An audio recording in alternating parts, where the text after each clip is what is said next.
ప్రధాని మోదీతో ఏపీ ముఖ్యమంత్రి చంద్రబాబు ఢిల్లీలో భేటీ అయ్యారు.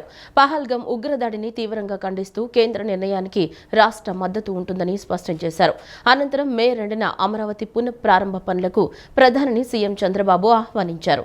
సుమారు 1,00,000 కోట్లకు పైగా విలువైన ప్రాజెక్టులకు మోదీతో శంకుస్థాపన చేయించేలా ప్రభుత్వం ప్రణాళికలు సిద్ధం చేసింది. దీనికి సంబంధించి రాష్ట్ర ప్రభుత్వం ఇప్పటికే రోడ్ మ్యాప్ తయారు చేసింది. ప్రధానితో భేటీ సమయంలో అమరావతి, ఏపీకి సంబంధించిన వివిధ అంశాలపై సీఎం చర్చించినట్టు తెలుస్తోంది. శ్రీకాకుళం జిల్లాలో సీఎం చంద్రబాబు నేడు పర్యటించనున్నారు. ఈ సందర్భంగా ఎచ్చెర్ల మండలం బుడగట్లపాలెంలో మత్స్యకారులకు చేయూత కార్యక్రమాన్ని ప్రారంభించనున్నారు. సముద్రంలో వేటకు విరామం సమయంలో మత్స్యకార కుటుంబాలకు ఆర్థిక సాయం కింద 20,000 రూపాయల చొప్పున అందించనున్నారు. శ్రీకాకుళం జిల్లాలో సీఎం చంద్రబాబు నేడు పర్యటించనున్నారు. ఈ సందర్భంగా ఎచ్చెర్ల మండలం బుడగట్లపాలెంలో మత్స్యకారులకు చేయూత కార్యక్రమాన్ని ప్రారంభించనున్నారు. సముద్రంలో వేటకు విరామం సమయంలో మత్స్యకార కుటుంబాలకు ఆర్థిక సాయం కింద 20,000 రూపాయల చొప్పున అందించనున్నారు. దీని ద్వారా 1,29,178 కుటుంబాలకు లబ్ధి చేకూరనుంది. ఈ మేరకు ప్రభుత్వం 258 కోట్లు ఖర్చు చేయనుంది. మధ్యాహ్నం 12:10 సీఎం చంద్రబాబు బుడగట్లపాలెంలోని అమ్మవారిని దర్శనం చేసుకుంటారు. అనంతరం మత్స్యకారులతో ముచ్చటిస్తారు.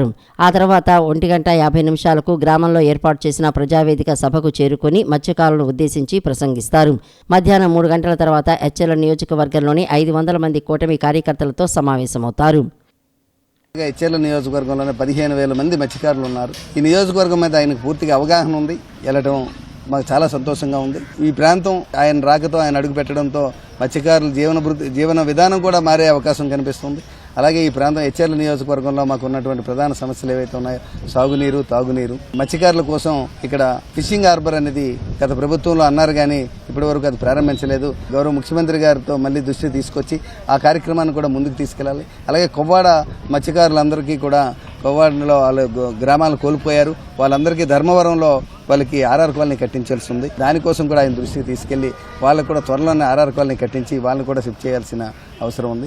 ఈ మా ప్రధాన సమస్యలు ఆయన ముందు. ప్రధాని మోడీ, ముఖ్యమంత్రి చంద్రబాబు సారథ్యంలో పిఠాపురం నియోజకవర్గం అభివృద్ధి పదంలో ముందుకు వెళుతుందని డిప్యూటీ సీఎం పవన్ కళ్యాణ్ అన్నారు. కూటమి ప్రభుత్వ నాయకులంతా సమన్వయంతో ఎన్నికల్లో ఇచ్చిన ప్రతి హామీని అమలు చేయడానికి పనిచేస్తున్నామన్నారు. శాంతి భద్రతల విషయంలో రాజీ పడే ప్రసక్తి లేదని, అసాంఘిక కార్యకలాపాలకు ఎవరు పాల్పడినా పార్టీతో సంబంధం లేకుండా చర్యలు తీసుకుంటామని హెచ్చరించారు. పిఠాపురంలో 100 పడకల ప్రాంతీయ ఆసుపత్రి భవనానికి రాష్ట్ర ఉప ముఖ్యమంత్రి పవన్ కళ్యాణ్ శంకుస్థాపన చేశారు. శుక్రవారం మధ్యాహ్నం 30 పడకల కమ్యూనిటీ హెల్త్ సెంటర్ను 100 పడకల ఆసుపత్రిగా అభివృద్ధి చేసే కార్యక్రమానికి శ్రీకారం చుట్టారు. 34 కోట్ల అంచనా వ్యయంతో నిర్మించనున్న ఈ ఆసుపత్రిలో 2 కొత్త బ్లాకులు, OP ward, mortuary ward, dialysis, blood bank, అధునాతన మెషిన్లు అందుబాటులోకి రానున్నాయి. ఆసుపత్రి నిర్మాణం ద్వారా పిఠాపురం నియోజకవర్గంలోని 3 లక్షల మంది ప్రజలతో పాటు 6 పరిసర మండలాల ప్రజలకు మెరుగైన వైద్య సేవలు అందించనున్నట్లు ఈ సందర్భంగా పవన్ కళ్యాణ్ స్పష్టం చేశారు. ఎన్నికల ప్రచార సమయంలో ఇచ్చిన హామీ మేరకు ఈ ఆసుపత్రి నిర్మాణం చేపట్టినట్లు తెలిపారు. కూటమి ప్రభుత్వం ఏర్పడిన 9 నెలల కాలంలోనే నియోజకవర్గంలో 100 కోట్ల రూపాయలతో అభివృద్ధి పనులు చేపట్టినట్లు చెప్పారు. శాంతి భద్రతల విషయంలో రాజీ పడే ప్రసక్తే లేదని, అసాంఘిక కార్యకలాపాలకు ఎవరు పాల్పడినా పార్టీతో సంబంధం లేకుండా చర్యలు తీసుకుంటామని హెచ్చరించారు. కూటమి ప్రభుత్వం గౌరవ ప్రధానమంత్రి గారి నాయకత్వంలో, వారి ఆశీస్సులతో, వారి సహకారంతో రోజున పిఠాపురంలో లోపే దాదాపు 100 కోట్ల పైగా ఖర్చుతోటి ఈ రోజున ఇన్ని ప్రారంభించాం. చాలా మంది చిరకాల కోరిక ఇది. ఎన్నికల ప్రచార సమయంలో అందరూ అడుగుతుంది 30 పడకల కమ్యూనిటీ హెల్త్ సెంటర్ని దాదాపు 100 బెడెడ్ ఏరియా హాస్పిటల్గా అభివృద్ధి చేయాలని అందరు కోరిన మీదట ఈ రోజున 30 అంచనా వ్యయంతో నిర్మాణం జరిగింది. అదేవిధంగా 2 కొత్త బ్లాకులు, మరి OP ward, mortuary ward, dialysis, మరి బ్లడ్ బ్యాంక్, అధునాతన మెషిన్లు అందుబాటులోకి రావడం జరుగుతోంది. నూతనంగా dermatology departments ophthalmology, radiology, pathology departments, ENT departments కూడా ఏర్పాటు చేయడం జరుగుతుంది. దీని ద్వారా పిఠాపురం నియోజకవర్గం ప్రజలకే కాకుండా ఇక్కడున్న 3 లక్షల ప్రజలకే కాకుండా చుట్టుపక్కల 6 మండలాల ప్రజలకు కూడా చాలా మెరుగైన వైద్యం అందించడం జరుగుతుంది. ఇది గౌరవ ముఖ్యమంత్రి శ్రీ నారా చంద్రబాబు నాయుడు గారి సారథ్యంలో కూటమి మాటిస్తే ఎలా నిలబెట్టుకుంటుంది, ఉన్న ఆర్థిక ఇబ్బందులను తట్టుకొని మరీ ఈ రోజున ముందుకి ఈ హామీలు ముందుకు తీసుకెళ్తా ఉన్నాం. అలాగే గొల్లపూడి సభలో ఇచ్చిన హామీ నేడు ఉప్పాడ కొత్తపల్లి సామాన్య ప్రజలకు తక్కువ ఖర్చుతో వివాహాలు జరుపుకునేందుకు అవకాశం కల్పిస్తూ 2 కోట్ల అంచనా వ్యయంతో టీటీడీ కళ్యాణ మండపం నిర్మాణానికి శంకుస్థాపన చేయడం. వైసీపీ హయాంలో రాష్ట్రంలో జరిగిన మద్యం కుంభకోణం నుంచి ప్రజల దృష్టి మళ్లించేందుకు జగన్ కుట్ర చేస్తున్నారని తెదేపా ఎంపీ కేశినేని చిన్ని అన్నారు. విదేశీ కంపెనీలపై ఆయన అసత్యాలను ప్రచారం చేయిస్తున్నారని ఆగ్రహం వ్యక్తం చేశారు. వైసీపీ హయాంలో రాష్ట్రంలో జరిగిన మద్యం కుంభకోణం నుంచి ప్రజల దృష్టి మళ్లించేందుకు జగన్ కుట్ర చేస్తున్నారని తెలుగుదేశం పార్టీ ఎంపీ కేశినేని శివనాథ్ చిన్ని అన్నారు. విదేశీ కంపెనీలపై ఆయన అసత్యాలను ప్రచారం చేయిస్తున్నారని ఆగ్రహం వ్యక్తం చేశారు. పెట్టుబడులు పెట్టే ప్రవాసాంధ్రులపై జగన్ విషం చిమ్ముతున్నారని మండిపడ్డారు. వారికి మేము అండగా ఉంటాం, నిర్భయంగా పెట్టుబడులు పెట్టవచ్చని హామీ ఇచ్చారు. ప్రవాసాంధ్రులపై నిరాధార ఆరోపణలు చేస్తే ఉపేక్షించేది లేదని పేర్కొన్నారు. రాజధాని అమరావతికి నిధులు రాకుండా జగన్ బ్యాచ్ ప్రయత్నిస్తోందని విమర్శించారు. రాష్ట్రానికి నిరుద్యోగ యువతకు నష్టం చేసే పనులను మానుకోవాలని కేశినేని చిన్ని పేర్కొన్నారు. మేము సుమారు 81 కోట్లు 51 ఎకరాలకి 81 కోట్లు, అది కూడా 5 ఫేజుల్లో కట్టించుకుని 5 ఫేజుల్లో వాళ్ళు డెవలప్ చేయాలి. అది కూడా 48 నుంచి 52 నెలల లోపల వాళ్ళు పూర్తి చేయాలి. ఇటువంటి కార్యక్రమాలు, ఇటువంటి దానికి స్థలం ఇస్తే ఈయన ఏమంటాడంటే ఈ సంస్థకి ఆఫీస్ లేదండి, లేకపోతే లిల్లియో లల్లియో అంటాడు. లాలు అనేది కూడా పలక తీసాము ఆయనకి. లిల్లీ అనే సంస్థకి ఇచ్చారంటాడు, లాలుని పట్టుకుని లిల్లీ అంటాడు. ఇతను ఎట్లా ముఖ్యమంత్రి అయ్యాడో నాకు తెలియదు, కానీ ఒక్కటి గుర్తుంచుకోవాలి, ఇంత పరిజ్ఞానం లేని ముఖ్యమంత్రి. ఎందుకంటే మాజీ ముఖ్యమంత్రి ఒక కంపెనీ పెట్టడానికి ముందు ఆఫీసు కూడా ఉండదు ఇండియాలో అనే పరిజ్ఞానం కామన్ ప్రజలకు కూడా తెలిసిన పరిజ్ఞానం లేదు. ఇతను దొంగ అని ఎటువంటి దొంగ చేస్తాడు. ఎందుకంటే ఇతను 21 క్లౌడ్ కంపెనీలు పెట్టారు. ఈ 21 క్లౌడ్ కంపెనీలకి ఒక్క దాంట్లో ఆఫీస్ లేదు. Silicon builders, Marvel infrastructure, Shalom infrastructure, ration infrastructure, Shalom Inspire hotels, Capstone infra, Utopia infra, ఇట్లా చెప్పుకుంటే 21 సూట్ కేస్ కంపెనీలు పెట్టిన చరిత్ర నీది. రాజధాని అమరావతి నిర్మాణ పనులు కూడా మే 2వ తేదీన ప్రధాని మోడీ చేతుల మీదుగా పునఃప్రారంభించనున్నారని మంత్రి కొల్లు రవీంద్ర తెలిపారు. రాష్ట్రాన్ని అభివృద్ధి సంక్షేమంతో దేశానికి ఆదర్శవంతంగా మార్చి చూపిస్తామని స్పష్టం చేశారు. కృష్ణా జిల్లా మచిలీపట్నం తెలుగుదేశం పార్టీ కార్యాలయంలో మంత్రి కొల్లు రవీంద్ర ఆధ్వర్యంలో ప్రజా దర్బార్ నిర్వహించారు. ప్రజల నుండి ఆర్జీలు స్వీకరించి కొన్ని సమస్యలకు అక్కడే పరిష్కారం చూపించారు. వివిధ ప్రాంతాల నుండి పెద్ద ఎత్తున తరలివచ్చిన ప్రజల సమస్యలను సావధానంగా విని పరిష్కారానికి మంత్రి హామీ ఇచ్చారు. ఆర్జీలు తీసుకువచ్చిన అందరి నుండి సమస్యలను ఓపికగా విని మంత్రి అధికారులతో ఫోన్లో మాట్లాడి పలు ఆర్జీలను అక్కడికక్కడే పరిష్కరించారు. గత ప్రభుత్వం ప్రజా సమస్యలను పూర్తిగా గాలికి వదిలేసిందని కొల్లు రవీంద్ర విమర్శించారు. కూటమి ప్రభుత్వం అధికారంలోకి వచ్చాక ప్రజా సమస్యలకు అధిక ప్రాధాన్యత ఇస్తున్నట్లు చెప్పారు. నిరంతరం ప్రజల మధ్య ఉంటూ వారి సమస్యలు తెలుసుకుని పరిష్కార చర్యలు చేపడుతున్నట్లు వెల్లడించారు. రాష్ట్ర, జిల్లా, నియోజకవర్గ స్థాయిలో ప్రజా దర్బార్ నిర్వహించి ప్రజల సమస్యలు తెలుసుకుంటున్నట్లు తెలియజేశారు. ప్రజా సమస్యలతో పాటు పార్టీ సంస్థాగత నిర్మాణంపై కూడా దృష్టి పెట్టామన్నారు. గత ప్రభుత్వంలో నిలిచిపోయిన 90,000 కొత్త పెన్షన్లు వచ్చే నెల 1వ తేదీన పంపిణీ చేయనున్నట్లు మంత్రి కొల్లు రవీంద్ర పేర్కొన్నారు. ప్రజలు నమ్మి ఓటు వేసినందుకు మంచి పాలన అందిస్తున్నట్లు చెప్పారు. రాజధాని అమరావతి నిర్మాణ పనులు కూడా మే 2వ తేదీన ప్రధాని మోడీ చేతుల మీదుగా పునఃప్రారంభించనున్నారని మంత్రి కొల్లు రవీంద్ర తెలిపారు. ఆంధ్రప్రదేశ్ రాష్ట్రాన్ని అభివృద్ధికి కేర్ ఆఫ్ అడ్రస్గా మార్చి చూపిస్తామని మంత్రి కొల్లు రవీంద్ర స్పష్టం చేశారు.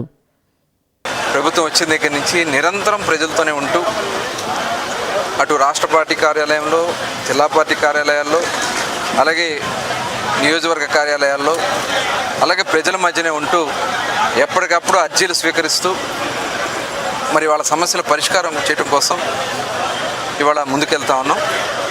మరి అందులో భాగంగానే ప్రతి శుక్రవారం ఈ ప్రజావేదికని నిర్వహించడం, ఈ ప్రజావేదిక ద్వారా అర్జీలు స్వీకరించడం, అది నిరంతర ప్రక్రియ. ప్రతిరోజు తీసుకుంటాం, కానీ ఆ రోజు ప్రత్యేకంగా ప్రతి ఒక్కరు కూడా నియోజకవర్గ కార్యాలయాల్లో అందుబాటులో ఉండాలి.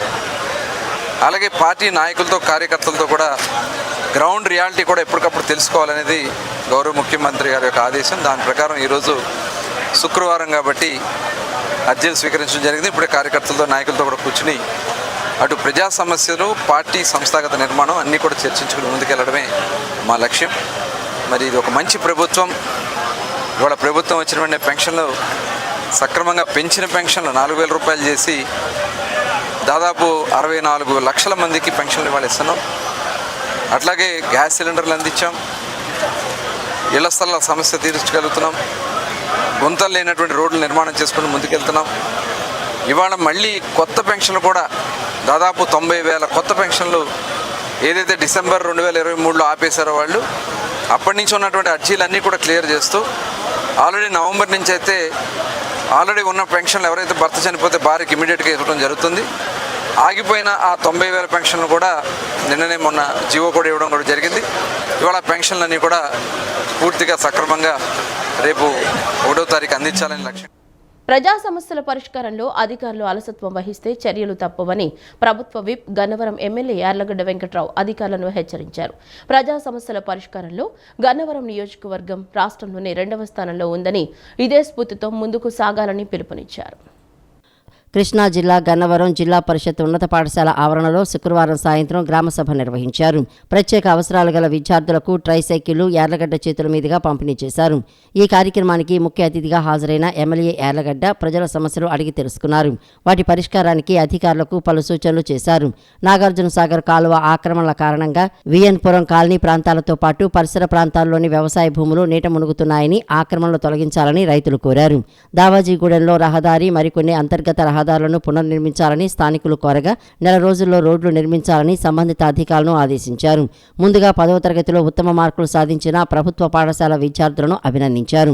ఈ సందర్భంగా యార్లగడ్డ మాట్లాడుతూ ప్రజా సమస్యల పరిష్కారంలో గన్నవరం నియోజకవర్గం రాష్ట్రంలోనే 2వ స్థానంలో ఉందని, ఇదే స్ఫూర్తితో ముందుకు సాగాలని పిలుపునిచ్చారు. నియోజకవర్గంలో అర్హులైన పేదలందరికీ ఇళ్ల స్థలాలు ఇస్తామని హామీ ఇచ్చారు. గ్రామాల్లో చిన్న చిన్న సమస్యలు వెంటనే సరిచేయాలని ఆదేశించారు. ముఖ్యంగా విద్యుత్ వైర్లు కిందకు వేలాడటం వల్ల ప్రాణాలకు ప్రమాదం పొంచి ఉంటుందని, నియోజకవర్గంలో విద్యుత్ వైర్లు కిందకు వేలాడకుండా వంగిపోయిన విద్యుత్ స్తంభాలు నెల రోజుల్లో సరిచేయాలని ఆదేశాలు జారీ చేశారు. నియోజకవర్గం వ్యాప్తంగా విద్యుత్ సమస్యలపై నివేదిక ఇవ్వాలని అధికారులను కోరారు. ఈ కార్యక్రమంలో కూటమి నాయకులు, ప్రభుత్వ అధికారులు, సిబ్బంది పాల్గొన్నారు. వచ్చే మే నెల 2వ తేదీన ప్రధానమంత్రి గన్నవరం విమానాశ్రయానికి విచ్చేయుచున్న నేపథ్యంలో అన్ని రకాల పనులు, ఏర్పాట్లు ఈ నెల 28వ తేదీలోగా పూర్తి చేయాలని రాష్ట్ర కార్యక్రమ నోడల్ అధికారి, రాష్ట్ర హెల్త్ కమిషనర్ వీరపాండ్యన్ అధికారులను ఆదేశించారు. ప్రధానమంత్రి కొంత సమయం విమానాశ్రయంలో గడిపే అవకాశం ఉన్నందున అందరూ కూడా అప్రమత్తంగా ఉండి కావలసిన ఏర్పాట్లన్నీ జాగ్రత్తగా చేయాలన్నారు. మే నెల 2వ తేదీన అమరావతిలో రాజధాని పునర్నిర్మాణ పనులు ప్రారంభించేందుకు భారత ప్రధానమంత్రి నరేంద్ర మోడీ ఢిల్లీ నుంచి గన్నవరం విమానాశ్రయం చేరుకోనున్న నేపథ్యంలో రాష్ట్ర కార్యక్రమ నోడల్ అధికారి, కృష్ణా జిల్లా కలెక్టర్ డికే బాలాజీ, జిల్లా ఎస్పీ ఆర్ గంగాధర్రావు, సంయుక్త కలెక్టర్ గీతాంజలి శర్మలతో కలిసి గన్నవరం అంతర్జాతీయ విమానాశ్రయంలో చుట్టూ కలయి తిరిగి ముందస్తు భద్రతా ఏర్పాట్లు పరిశీలించారు. తొలుత వారు అంతర్జాతీయ టెర్మినల్ వద్ద వీఐపీ విరామశాల, ఆగమనం, నిర్గమన ప్రదేశాలు పరిశీలించారు. అనంతరం రాష్ట్ర నోడల్ అధికారి, జిల్లా కలెక్టర్, జిల్లా ఎస్పీలతో కలిసి వివిధ ప్రభుత్వ శాఖల అధికారులతో సమీక్షా సమావేశం నిర్వహించారు. అనంతరం నోడల్ అధికారి మాట్లాడుతూ ఈ నెల 28వ తేదీన ఎస్పీజీ వారు రానున్నారని, వారు ఆ రోజు సాయంత్రం అధికారులందరితో సమావేశం నిర్వహించి ఏర్పాట్లను సమీక్షిస్తారని తెలిపారు. ఆలోగా జిల్లా కలెక్టర్ ఎవరికి అప్పగించిన పనులు, ఏర్పాట్లు అవి కూడా తప్పనిసరిగా పూర్తి చేయాలని తెలిపారు. విమానం దిగాక ప్రధానమంత్రి పర్యటించే మార్గంలో ఎలాంటి రాకపోకలు కానీ, నిర్మాణాలు కానీ లేకుండా గట్టి చర్యలు చేపట్టాలన్నారు. ప్రధానమంత్రి కొంత సమయం విమానాశ్రయంలో గడిపే అవకాశం ఉన్నందున అందరూ కూడా అప్రమత్తంగా ఉండి కావలసిన ఏర్పాట్లు అన్ని జాగ్రత్తగా చేయాలన్నారు. జిల్లా కలెక్టర్ నోడల్ అధికారికి వివరిస్తూ ప్రధానమంత్రికి అత్యవసర వైద్యం అందించేందుకు అంబులెన్స్, మందులు సిద్ధంగా ఉంచుకోవాలని, సిద్ధార్థ కళాశాలలో ఆసుపత్రికి కావలసిన ఏర్పాట్లు చేయాలని, 10 ఫైర్ టెండర్లు అందుబాటులో ఉంచుకోవాలని, సురక్షిత ఆహారం జాగ్రత్తగా పరీక్షించుటకు బృందాలను సిద్ధం చేయాలని సంబంధిత అధికారులకు నోడల్ అధికారి వీరపాండ్యన్ సూచించారు. కాశ్మీర్లోని పహల్గామ్లో జరిగిన మారణ హోమాన్ని ఎదుర్కొనే విషయంలో కులమత రాజకీయాలకు అతీతంగా ఐక్యంగా పనిచేయాలని వైసీపీ నాయకుడు పోతిన వెంకట మహేష్ అన్నారు. అయితే కొందరు ఈ మంటల్లో చలి కాచుకునే ప్రయత్నం చేస్తున్నారని ఆయన విమర్శించారు. పాకిస్తాన్కు సరైన గుణపాఠం చెప్పాలని ఆయన కేంద్ర ప్రభుత్వాన్ని కోరారు. కాశ్మీర్లోని పహల్గామ్లో జరిగిన ఉగ్రదాడిలో అసువులు బాసిన వారికి వైసీపీ నేత పోతిన వెంకట మహేష్ నేతృత్వంలో మృతుల చిత్రపటాల వద్ద కొవ్వొత్తులు వెలిగించి ఘన నివాళులు అర్పించారు. వాంటౌన్ నెహ్రూ బొమ్మ సెంటర్ వద్ద జరిగిన ఈ కార్యక్రమంలో వైసీపీ నేత పోతిన వెంకట మహేష్ మాట్లాడుతూ కాశ్మీర్లోని పహల్గామ్ వద్ద పర్యాటకులపై తీవ్రవాదులు కాల్పులు జరిపి 30 మందిని దారుణంగా హతమార్చడాన్ని తీవ్రంగా ఖండించారు. ఈ దారుణ మారణకాండకు పాల్పడిన ముష్కరులను కఠినంగా దండించాలని ఆయన కేంద్ర ప్రభుత్వాన్ని కోరారు. ఈ ఘటనపై కుల, మత రాజకీయాలకు అతీతంగా దేశమంతా ఏకతాటి తాటిపైకి రావాలన్నారు. అయితే కొందరు ఈ మంటల్లో చలి కాచుకునే ప్రయత్నం చేస్తున్నారని విమర్శించారు. ఇలాంటి వారు తీవ్రవాదుల కన్నా ప్రమాదకరమైన వ్యక్తులని మహేష్ మండిపడ్డారు. తీవ్రవాదాన్ని ప్రేరేపిస్తున్న పాకిస్తాన్కు తగిన గుణపాఠం చెప్పాలని మహేష్ స్పష్టం చేశారు. ఉగ్రవాదులు కుట్ర పన్ని కావాలనే హిందువులని ఒక టార్గెట్ చేసుకొని ఈ యొక్క హింసని చేయడాన్ని భారతదేశ ప్రజలందరూ కూడా చాలా జాగ్రత్తగా గమనించాలి. ఎందుకంటే మనం మతాన్ని 1947లోనే జయించాం.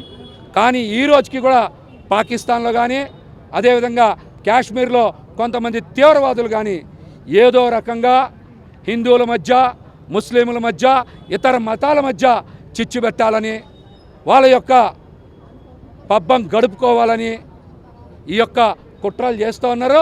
అందుకనే హిందువులనే లక్ష్యంగా చేసుకొని ఈ దాడులకి తెగబడ్డారు. వారి యొక్క కుట్రలని మనం చాలా నిష్టంగా తిప్పికొట్టాలి. మనం కనుక ఉగ్రవాదుల ఉచ్చులో పడినా వాళ్ళ ట్రాప్లో పడినా భారతదేశంలో మనందరి మధ్య కూడా శాంతి సామరస్యాలు దెబ్బతినేటువంటి ప్రమాదం ఉందని కూడా ఈ సందర్భంగా తెలియజేస్తూ ఉన్నాం. ఈ కార్యక్రమంలో న్యాయవాది పిల్లా శ్రీనివాస్, వైసీపీ కార్యకర్తలు మహేష్, అనుచరులు పాల్గొని పహల్గాం మృతులకు కొవ్వొత్తులతో నివాళులు అర్పించారు.